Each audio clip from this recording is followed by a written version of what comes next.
आज class next आपके पास कर्नल की डेफिनेशन है। कर्नल भी आप लोग पहले पढ़ चुके हैं। Let R and R dash be two rings and f is a function from R to R dash be R ring homomorphism. ठीक है, दो रिंग्स है आपके पास और दोनों रिंग्स के दरमियान होमोमॉर्फिज्म एग्जिस्ट करती है।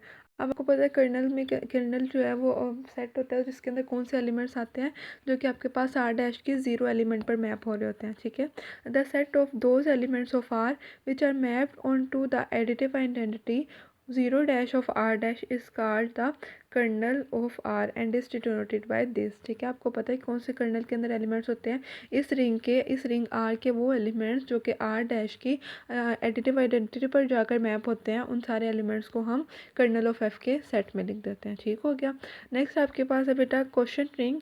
क्वेश्चन रिंग क्या होती है? लेट आई पता है आपको क्वेश्चन रिंग क्या होती है। क्वेश्चन रिंग के लिए सबसे पहले आपको आइडियल चाहिए होता है और आइडियल की डेफिनेशन आप पहले पढ़ चुके हैं। ठीक है, let I be an ideal in a ring R, then the set A plus I can be made into a ring under addition and multiplication defined by A plus I plus B plus I equals to A plus B plus I and their product is this। ठीक है, यानी कि क्या है आपके पास, बस definition थोड़ी सी नए तरीके की लिखी हुई है। आपके पास सबसे पहले I जो है ना वो कोई भी एक आइडियल होना चाहिए और R जो है वो कोई भी एक रिंग होनी चाहिए।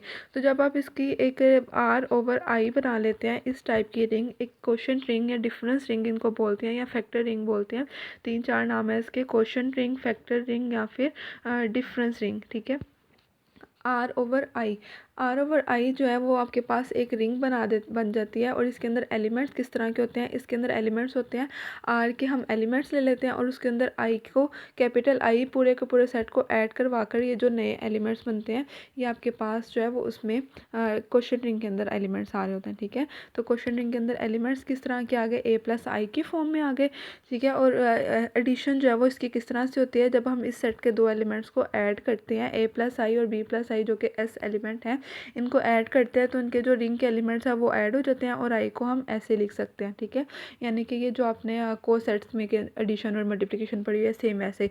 इसी तरीके से मल्टीप्लाई के केस में भी ए बी को मल्टीप्लाई करवा के लिख लेते हैं और आई साथ में ऐसे ही ऐड हो जाता है। ठीक है, तो ये जो रिंग है एस जिसके अंदर ये दो प्रॉपर्टीज़ होल्ड करती है एडिशन और मल्टीप्लिकेशन की, इस रिंग को बोलते हैं क्वेश्चन रिंग या फिर फैक्टर रिंग। ठीक है, और इसको आर ओवर आई से डिनोट करवा देते हैं। ठीक है, हाँ जी बेटा, आगे आपके पास एक्सटर्नल डायरेक्ट सम की डेफिनेशन है, ये भी आप पहले पढ़ चुके हैं। एक्सटर्नल डायरेक्ट सम आपके पास क्या होता है?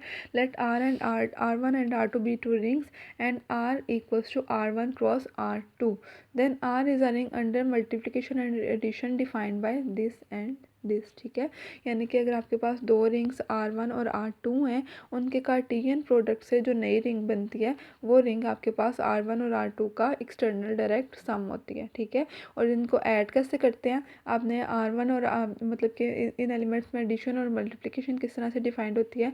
अगर आपके पास आर वन आर टू दोनों आर क्रॉस ये R one cross R two के जो एलिमेंट्स हैं ऑर्डर पेयर की फॉर्म में, वो इस तरह के दो एलिमेंट्स हम ले लेंगे, R one R two and S one S two का ऑर्डर पेयर, और इन दोनों को ऐड किस तरह करते हैं? फर्स्ट एलिमेंट में ऐड होता है और सेकंड एलिमेंट में ऐड होता है। ठीक है, इसी तरीके से इनको मल्टीप्लाई किस तरह करते हैं? फर्स्ट ऑर्डर पेयर का फर्स्ट एलिमेंट दूसरे ऑर्डर पेयर के फर्स्ट एलिमेंट के साथ मल्टीप्लाई होता है और सेकंड एलिमेंट के लिहाज से मल्टीप्लाई होता है। ठीक है, तो अगर ये दो प्रॉपर्टीज़ एडिशन और मल्टीप्लिकेशन वाली होल्ड कर रही हो इस सेट कार्टेशियन प्रोडक्ट के अंदर, then R is called the external direct sum of R one and R two. ठीक है, और हम उसको किस तरह से लिख सकते हैं? इस तरह से लिख सकते हैं। एक्सटर्नल डायरेक्ट सम की रोटेशन ये होती है। ठीक है, नेक्स्ट बेटा आपके पास है फंडामेंटल थ्योरम ऑफ होमोमॉर्फिज्म। इस थ्योरम की सिर्फ स्टेटमेंट है आपके नोट्स, इसमें प्रूफ इसका नहीं है। ठीक है, फंडामेंटल थ्योरम ऑफ होमोमॉर्फिज्म क्या है?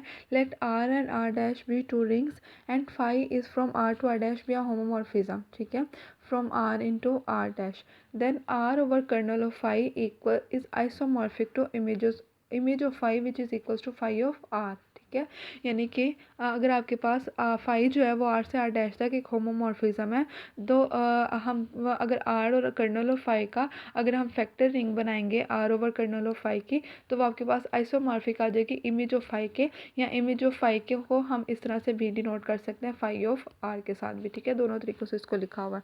अब यहाँ थ्योरम की स्टेटमेंट बस आपने माइंड में रखनी है, और जो नीचे क्वेश्चन है एक उसको प्रूव करवाने के लिए हम ये ऊपर वाली स्टेटमेंट जो है ना वो यूज़ करेंगे। ठीक है, हाँ जी, अब नेक्स्ट में आपने प्रूफ क्या करवाना है नेक्स्ट क्वेश्चन में, proof that the ring Z6 and Z2 plus Z3 are isomorphic. ठीक है, ये Z2 ये आपके पास अंडर मॉडुलो जो आप ये डिनोमिनेटर, ये जो रिंग्स आप पहले पढ़ चुके हैं ना, Z6 का मतलब है अंडर मॉडुलो 6 की इंटेग्रल जो रिंग होती है। ठीक है, और Z2 और Z3 के भी यही आ जाते हैं। ठीक है, जिसमें आप रेजिड्यू बना कर लिखते हैं। ठीक है, यानी कि Z2 के अंदर सिर्फ आपके पास 2 एलिमेंट 0 1 आ जाएंगे, Z3 के अंदर आपके पास 3 एलिमेंट्स आ जाएंगे, 0 1 2 आ जाएंगे, और इसी तरीके से Z6 के अंदर आपके पास 0 से 5 तक के एलिमेंट्स आ जाएंगे। ठीक है, इन रिंग्स का तो पता होगा, आपने पहले भी पढ़ चुके हैं आप लोग। ठीक है, अब आपने क्या प्रूफ करवाना है कि Z2 और Z3 का एक्सटर्नल डायरेक्ट सम लेने से जो रिंग बनती है वो रिंग आपके पास आइसोमॉर्फिक होती है अंडर मॉडुलो 6 के रिंग के। ठीक है, Z6 के आइसोमॉर्फिक होती है।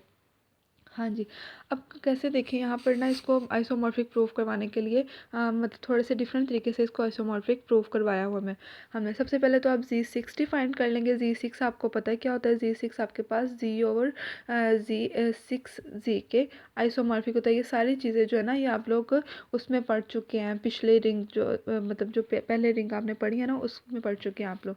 ठीक है, यानी कि इंटीजर्स की रिंग का अगर आप फैक्टर रिंग निकालें 6 इंटू Z के साथ, तो वो आपके पास Z6 बन जाती है। ठीक है, और आपको पता है फैक्टर रिंग में या क्वेश्चन रिंग में किस तरह के एलिमेंट्स होते हैं, 6Z आ जाएगा, 1 प्लस 6Z आ जाएगा, 2 प्लस 6Z आ जाएगा, 3 plus 6Z, 4 plus 6Z and 5 plus 6Z आ जाएगा। ठीक है, इसी तरीके से Z3 में भी आपके पास 3Z आ जाएगा, 1 प्लस 3Z आ जाएगा एंड 2 प्लस 3Z आ जाएगा। ठीक है, और Z2 में भी आपके पास आ जाएगा 2Z एंड 1 प्लस 2Z आ जाएगा। ठीक है, ये तीनों सेट सबसे पहले आपने डिफाइन कर लिया। ठीक है, उसके बाद आपको चाहिए क्या क्या, Z2 और Z3 का एक्सटर्नल डायरेक्ट सम चाहिए, और एक्सटर्नल डायरेक्ट सम में आपको पता है ऑर्डर्ड पेयर होते हैं दोनों रिंग्स के। ठीक है, तो यहाँ पर कैसे निकालेंगे एक्सटर्नल डायरेक्ट सम, Z2 प्लस Z3 का जब हम एक्सटर्नल डायरेक्ट सम निकालेंगे तो इन दोनों सेट्स का कार्टेशियन प्रोडक्ट ले लेंगे। ठीक है, पहले आपने क्या कर लेना है, Z2 के एलिमेंट्स को पहले लिखना है। ठीक है, 2Z इसका आपने ऑर्डर पेयर बना लेना है Z3 के तीनों एलिमेंट्स के साथ, और वो लिख लेना है। ठीक है, उसके बाद इसी तरीके से 1 प्लस 2Z का ऑर्डर पेयर बना लेना है ऊपर वाले तीनों एलिमेंट के साथ, और वो लिख दे देना। ठीक है, ये आपके पास आ जाएगा एक्सटर्नल डायरेक्ट सम। ठीक है, अब आपने बेटा प्रूफ क्या करवाना है, Z6 को और इस सेट को आइसोमॉर्फिक प्रूफ करवाना है। ठीक है, अब यहाँ आइसोमॉर्फिक प्रूफ करवाने के लिए हमें एक मैपिंग चाहिए होगी ना। अब मैपिंग जो है ना, वो इसकी थोड़े डिफरेंट तरीके से हमने डिफाइन करनी है। ठीक है, क्यों, क्योंकि यहाँ पर देखें एलिमेंट्स जो है ना, वो एक फॉर्म के नहीं आ रहे। ठीक है, यहाँ पर हम एक ही फॉर्म के एलिमेंट नहीं आ रहे हैं, डिफरेंट फॉर्म के एलिमेंट्स आ रहे हैं, तो इसलिए हम इनको जनरली एक ही इमेज की फॉर्म में नहीं लिख सकते। तो इसलिए हम क्या करेंगे, पहले सेपरेट सेपरेट मैपिंग्स डिफाइन करेंगे, और फिर उन मैपिंग्स को यूज़ करते हुए हम लोग ओवरऑल मैपिंग जो है ना वो डिफाइन करेंगे। ठीक है, सबसे पहले हमने क्या मैपिंग डिफाइन कर ली, μ1 और μ2 दो मैपिंग्स डिफाइन की। μ1 जो है वो आपके पास Z से Z ओवर 2Z पर डिफाइंड होनी है, और μ2 जो है वो आपके पास Z से Z ओवर 3Z पर डिफाइंड होनी है। ठीक है, और ये इन मैपिंग्स को बोलते हैं नेचुरल या फिर कैनोनिकल होमोमॉर्फिज्म, ये भी आप पहले पढ़ चुके हैं। ठीक है, ये भी इस तरह से डिफाइंड होती हैं, और ये मैपिंग्स जो है इस तरह की वो डिफाइंड होती हैं कि ये आपके पास होमोमॉर्फिज्म है। ठीक है, इनको हमें प्रूफ करवाने की ज़रूरत नहीं पड़ेगी कि ये होमोमॉर्फिज्म है।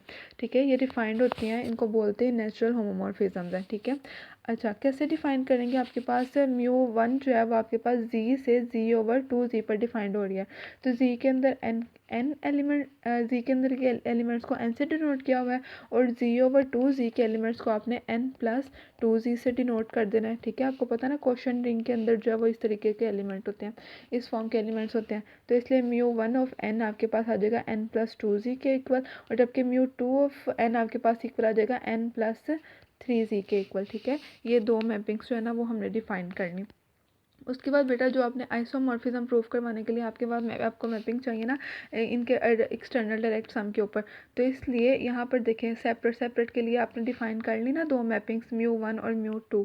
उसके बाद जब आपने इनके एक्सटर्नल डायरेक्ट सम के ऊपर मैपिंग डिफाइन करनी है, तो वो इन्हीं दो एलिमेंट्स का कार्टेशियन प्रोडक्ट है ना, तो इसलिए आपके पास जब मैपिंग हम पाई डिफाइन करेंगे Z6 से Z2 और Z3 के एक्सटर्नल डायरेक्ट सम पर, तो वो आपके पास हो जाएगा phi of n equals to mu 1 of n और म्यू 2 ऑफ एन का ऑर्डर्ड पेयर।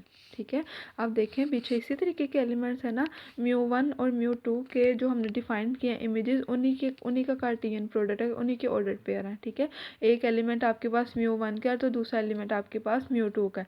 ये एलिमेंट म्यू 1 का है तो ये म्यू 2 का एलिमेंट है। ठीक है, फर्स्ट इवन है और सेकंड ऑड है ना ऑर्डर पेयर के अंदर, तो इसलिए आपने इस तरीके से सेपरेट सेपरेट होमोमॉर्फिज्म डिफाइन करके उनको एक मैपिंग फाई में डिफाइन कर दिया। ठीक है, यानी कि जी से Z+Z2 + Z3 पर जो मैपिंग डिफाइंड हो रही है वो किस तरह से हो रही है, phi of n equals to ordered pair of mu 1 of n and mu 2 of n. ठीक है, अब बेटा इस मैपिंग को जो है ना वो हमने होमोमॉर्फिज्म प्रूफ करवाना है। ठीक है, होमोमॉर्फिज्म प्रूफ करवाने के लिए वही दो प्रॉपर्टीज़ एडिशन और मल्टीप्लिकेशन वाली, तो हम दो एलिमेंट्स ले लेंगे m और n ले लेंगे c के, और उनके एडिशन पर मैपिंग अप्लाई करते हैं। ठीक है, फाई ऑफ m + n जो है वो किस तरह से होगी, n की जगह m + n पुट कर देंगे। ठीक है, n की जगह m + n पुट कर दी। अब बेटा ऊपर जो म्यू 1 और म्यू 2 हमने डिफाइन किए हैं वो आपको पता है वो नेचुरल होमोमॉर्फिज्म्स हैं। होमोमॉर्फिज्म है इसका मतलब हम उनकी एडिशन सेपरेट सेपरेट कर सकते हैं म्यू 1 की भी और म्यू 2 के लिए भी। तो एडिशन सेपरेट सेपरेट करने के बाद आपने m के एलिमेंट्स को सेपरेट ऑर्डर पेयर बना के लिख लेना है, प्लस n के एलिमेंट्स को सेपरेट कर लेना है। ठीक है, सेपरेट कर सकते हैं ना एडिशन दोनों की, तो सेपरेट करने के बाद ये आपके पास फाई ऑफ m बन गया और ये आपके पास फाई ऑफ n बन गया, और फाई जो है वो आपके पास इसी तरीके से सेपरेट एडिशन हो गई, फर्स्ट प्रॉपर्टी होल्ड कर गई।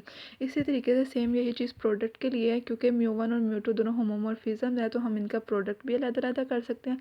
प्रोडक्ट अलग करने के बाद दोनों ऑर्डर्ड पेयर भी अलग कर लेंगे तो आपके पास सेकंड प्रॉपर्टी भी जो है वो होल्ड कर जाएगी, तो आपके पास प्रूफ हो जाएगा कि फाई जो है वो रिंग होमोमॉर्फिज्म बन गई। ठीक है, नेक्स्ट जो है बेटा अब भी सिर्फ होमोमॉर्फिज्म प्रूफ हुई है, आपने आइसोमॉर्फिज्म प्रूफ करवानी है।